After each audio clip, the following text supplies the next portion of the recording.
నాకు మినిమం ఇంత టైం పట్టిందా? నేనేమి నేను ఎవరిని మధ్యలో చంద్రబాబు నాయుడును అనవసరంగా తిట్టింది లేదు, అనవసరంగా మాట్లాడింది లేదు, రాజకీయ స్టేట్మెంట్లు కూడా మధ్యలో ఎక్కువ చేసింది ఏమీ లేదు. కానీ మినిమం అయితే ఈ మేరకైతే టైం కావాలి కదా.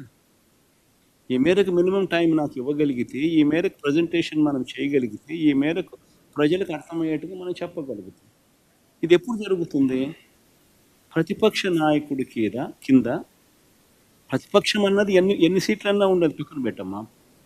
ఉండేటి రెండు పార్టీలు, ఒకటి అధికార పార్టీ, రెండోది ప్రతిపక్ష పార్టీ. సో ప్రతిపక్ష పార్టీకి యాక్సెప్ట్ చేయడంలా. ఎందుకంటే యాక్సెప్ట్ చేస్తే ప్రతిపక్ష పార్టీకి ఒక నాయకుడు అనేవాడు ఉంటాడు కాబట్టి ఆయన ప్రతిపక్ష నాయకుడిగా యాక్సెప్ట్ చేయాల్సి వస్తుంది. యాక్సెప్ట్ ఒకవేళ చేస్తే నువ్వు చంద్రబాబు నాయుడు గారికి ఎంత మైక్ టైం ఇస్తావో అపోజిషన్ పార్టీ లీడర్కి కూడా అంతే మైక్ టైం ఇవ్వాల్సి వస్తుంది. అది ఇవ్వడం నీకు ఇష్టంలా కాబట్టి నువ్వు యాక్సెప్ట్ చేయడంలా. నువ్వు 175 మందిలో ఒక ఎమ్మెల్యేకి ఎంత సమయం ఇవ్వాలనో అంతే సమయం నీకు ఇస్తాను అని అంటే ఇవన్నీ ఎప్పుడు ప్రజలకు చెప్పగలుగుతాం? ఎలా చెప్పగలుగుతాం? చెప్పాలి అని అంటే ప్రజలకు మనం కమ్యూనికేట్ చేయగలగాలి అని అంటే చేసే పరిస్థితి వాళ్ళు క్రియేట్ చేయగలగాలి. అలా చేయడం వాళ్ళకి ఇష్టం లేదు కాబట్టి మీడియా ద్వారా, మీ ద్వారా ప్రజలకు ఈ మెసేజ్లు కమ్యూనికేట్ చేస్తాం. Sir, JDU and TDP are key alliance partner of NDA. So what's your say that is there been any ముఖ్యమంత్రి గారు పదే ఒక విషయం చెప్తున్నారు, జగన్ మళ్ళీ రావడానికి నమ్మకం లేదు కాబట్టి, ఎందుకంటే 40% ఓట్ షేర్ ఉంది కాబట్టి ఆ భయంతోనే పెట్టుబడి పెట్టేవాళ్ళు ఎవరు ముందుకు రావట్లేదు అని చెప్పి కూడా పదే ముఖ్యమంత్రి గారు చెప్తున్నారు. తెలుగుదేశం పార్టీ రాదని చెప్పి ప్రతి ఒక్కడు అంటున్నాడు స్వామి. ఒకసారి పోయి చూసుకోమని చెప్పి ఆయన పరిస్థితి ఏందో ఒకసారి. తెలుగుదేశం పార్టీ డిపాజిట్లు రావు నెక్స్ట్ ఎలక్షన్లో. ఆయన పరిస్థితి, ఆయన పాలన ఇలా ఉంది. నేను చెప్పిన దానిలో ఏది అవాస్తవాలు కాదు.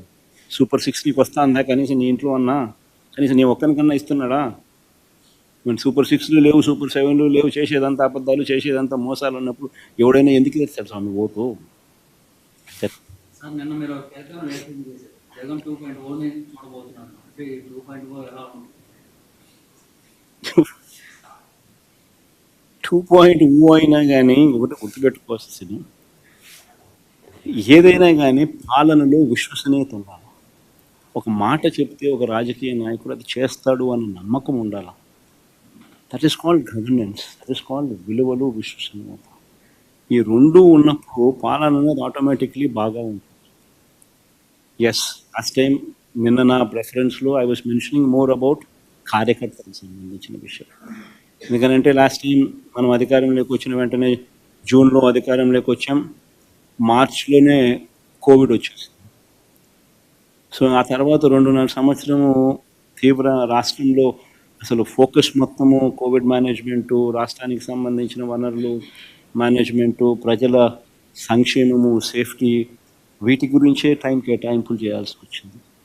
సో ఈ నేపథ్యంలో కార్యకర్తలకు ఒక నాయకుడిగా, ఒక పార్టీ నాయకుడిగా, ఒక లీడర్గా, కార్యకర్తలకు ఒక తండ్రిగా చేయగలిగింది బహుశా నా దృష్టిలో నేను తక్కువ చేసినానని నాకు అనిపించింది. ఎందుకు అనిపించింది అని అంటే ఈరోజు వైఎస్ఆర్సీపీ కార్యకర్తలు ఈరోజు పడతా ఉన్న బాధలు చూసి, ఈరోజు చంద్రబాబు నాయుడు అనే వ్యక్తి వాళ్ళకు పెడతా ఉన్న కష్టాలను చూసి, నిజంగా వాళ్ళను చేస్తూ ఉన్న హెరాస్మెంట్ని చూసి, సో ఇవన్నీ చూసినాక వాళ్ళకు మంచి చేయాలి. వాళ్ళ మీద ఎవరైతే జులుం ప్రదర్శించినారో వాళ్ళందరికీ బుద్ధి రావాలి. పోలీస్ డ్రెస్ ఉంది కదా అని చెప్పి నీ ఇష్టం వచ్చినట్టుగా నిన్ను ఇల్లీగల్గా అరెస్ట్ చేయకూడదు. There's got to be some account of responsibility. అలాంటి వాళ్ళతో, ఆ అన్యాయం చేసిన వ్యక్తితో, అన్యాయం చేయబడిన వీళ్లకు సెల్యూట్ కొట్టించి క్షమాపణ చెప్పిస్తాం. ఒకవేళ అలా చేయకపోతే చట్టం ముందు నిలబెట్టించే కార్యక్రమం చేస్తాం. ఇలా ప్రతి ఒక్కరికి కూడా గవర్నమెంట్ అంటే మీకు తోడుగా ఉంటుంది అన్న నమ్మకం కలిగించే విధంగా ప్రతి అడుగు వేస్తాం. వైఎస్ఆర్సీపీ టూ పాలన కార్యకర్తలకు భరోసాగా ఉంటుందని మాత్రం ఖచ్చితంగా చెప్తాను. Sir, you've talked about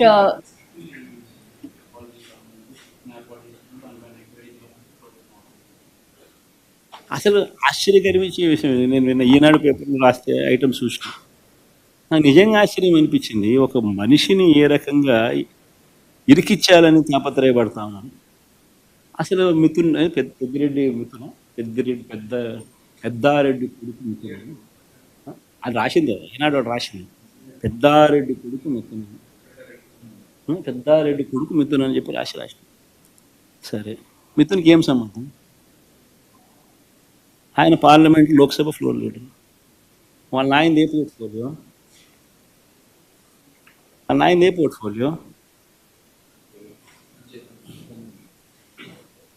మన ఆయనకి ఇక్కడికి ఏం సంబంధం? ఇష్టం వచ్చినట్టుగా ఇరికేయడం. ఆడేవాడో ఇంకోటి కసిరెడ్డి రాజా ఎవరో పేరు చెప్పి ఆయనాడు రాసి ఎవడైనా ఆయనకు ఏం సంబంధం? మద్యానికి ఏం సంబంధం? అంటే ఎవడో ఒక ఆశీస్ ఉండదు, పట్టుకోవడం రావడం, ఆశీస్ ఇరికించడం, తీసుకోవడం, పెట్టడం, ఆశీస్ పేరు ఇంకోటి ఎవరితో చెప్పించడం, ఆశీస్ పేరుతో ఇంకొకరు రామచంద్రాడి పేరు, వెంకటరాముడి పేరు, సురేష్ పేరు చెప్పించడం. ఇది కేసుల్లో నిలబడతాయి ఎన్ని? అసలు ఎవడైనా కానీ డబ్బు ఎందుకు ఇస్తాడు? ఫస్ట్ ఫండమెంటల్ క్వశ్చన్ ఆలోచన చేయాల్సింది. అందరూ ఆలోచన చేయండి. డబ్బు ఎవడైనా ఎందుకు ఇస్తాడు? అయ్యే రేట్లే కదా చంద్రబాబు నాయుడు హయాంలో ఉన్నది. సేమ్ బేసిక్ రేట్లే కదా. ఇంకా మన హయాంలో బేసిక్ రేట్లు సేమ్ పెట్టి ట్యాక్సులు పెంచినాం. బేసిక్ రేట్ అదే కదా చంద్రబాబు నాయుడుకి ఇచ్చినడం వల్ల. ఈనాడు రాస్తాడా చంద్రబాబు నాయుడు తీసుకున్నాడని? మరి చంద్రబాబు నాయుడుకి ఇచ్చినప్పుడు ఇంకోరికి ఎందుకు ఇస్తారు? ఇంకా మన హయాంలో వాల్యూమ్స్ తగ్గినాయి, రేట్లు షాక్ కొట్టే విధంగా ట్యాక్సులు పెంచినాయి. సో ట్యాక్సులు పెంచి బేసిక్ రేట్ అట్టే ఉంచి వాల్యూమ్స్ తగ్గేట్టుగా చేసిన వాళ్ళకి ఇస్తారా? అది చంద్రబాబు నాయుడు గారి హయాం మాదిరిగా వాల్యూమ్స్ పెంచినోనికి, చంద్రబాబు నాయుడు హయాంలో రేట్లు కూడా పెంచినోనికి రేట్లు పెంచినోనికి బేసిక్ రేట్లు కూడా పెంచినాడు. చంద్రబాబు నాయుడుకి ఇస్తారు, వాళ్ళకి ఇస్తారా? This basic fundamental question. 2,73,000 కోట్లు బటన్ నొక్కి లంచాలు లేకుండా, వివక్ష లేకుండా డిస్పర్స్ చేసిన ప్రభుత్వం వైఎస్ఆర్సీపీ. అంత గొప్పగా మా ప్రభుత్వం గురించి చెప్తాం. చంద్రబాబు నాయుడు ఎందుకు చేయలేకపోతా ఉన్నాడు? ఎందుకు బటన్ నొక్కలేకపోతా ఉన్నాడు? ఎందుకంటే బటన్ నొక్కితే ఏం రాదు కాబట్టి. అందుకే నేను బటన్ నొక్కలేకపోతున్నాను. డబ్బు మీద వ్యామోహం లేదు కాబట్టి, పేరు మీద కాంక్ష ఉంది కాబట్టి, చరిత్రలో నిలబడిపోవాలన్న తపన ఉంది కాబట్టి, ప్రతి ఇంట్లో నా ఫోటో ఉండాలన్న ఆరాటం ఉంది కాబట్టి 2,73,000 కోట్ల రూపాయలు బటన్ నొక్కిన డీబీటీ. లంచం లేని పాలన ఎక్కడైనా జరిగింది అంటే వైఎస్ఆర్సీపీ ప్రభుత్వ హయాంలో అని చెప్పి గర్వంగా గొప్పగా కూడా చెప్పగలుగుతాం.